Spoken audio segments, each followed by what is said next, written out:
dollar sana oynan. 2800 dolara çel aylıklı işte Rossiyada size karşı. Millet selamun aleyküm. Qowmi adayla Arman ortaytımımız aman. Ine Rossiyada qoğu yerler açıldı. Videonu doğru görün.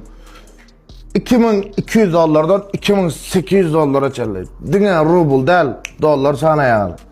Moskvan ödünle del başka şehirlerine 30 sansı varşik ve montaj gerek. Plastik zatlar montaj ettiğin ustalar gerek.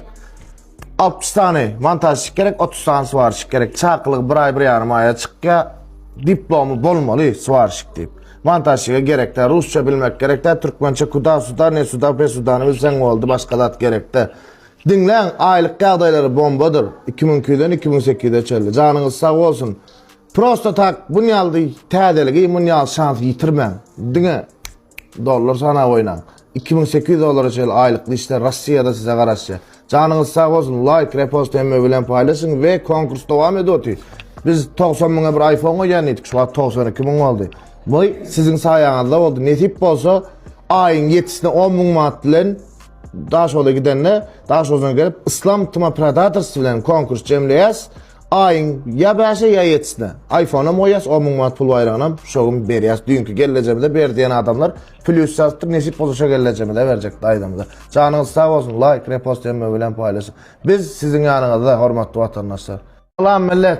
Qowmi adaylarım, Arman ortaytımımız aman. Netip olsa yine ayın 26 günü akşam saat 20:00 oldu.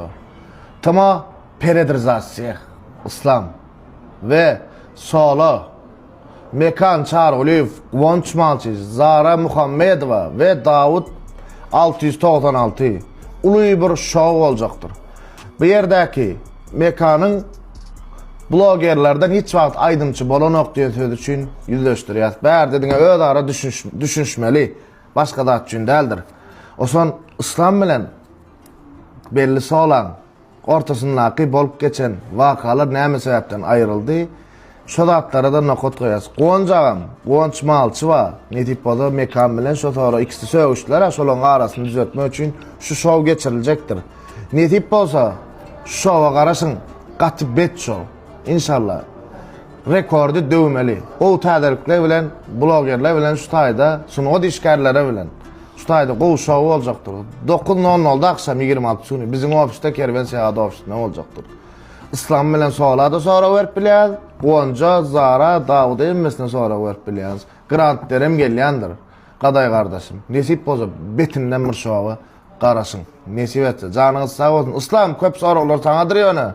Näme sebepten ayrıldın? Ya diyor çağın size onu kurtardım, onu bilmedim.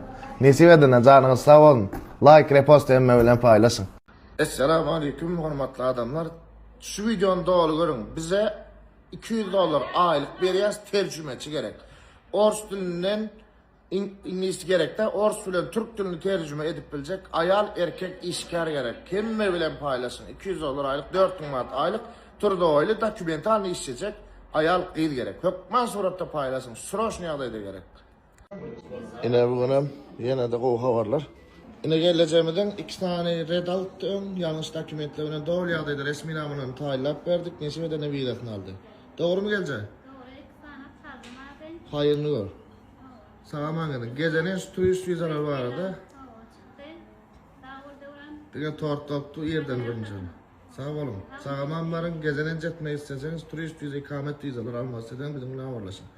Doğal adayda resmi nama tayinlap emme hizmetimiz var. Gelce senin sağaman ya sağaman var. Nuri adı göreyenlersin bu videonu sen oradan adamı ne? Yine geleceğimden 2 tane ayal davanı çıkardık. Doğru mu gelecek? Doğru. Bir ayal davanı bir oğlan davanı çıkarıp uğratıp verdik. Yapmasın, işinize üstünlük. Sağ ol. Darma anan bilersiniz, gelip bilersiniz. Bir atkazı vardı, doğru düzgün resmi nama tayinlap verip gönül 90 günlük turist gelen çiğdalarını aldık. Hayırlı gör sağaman gitsin. İkinci adamın nesip adı ödüne uğratmalı gelecek. İnşallah amin. Sağ olun.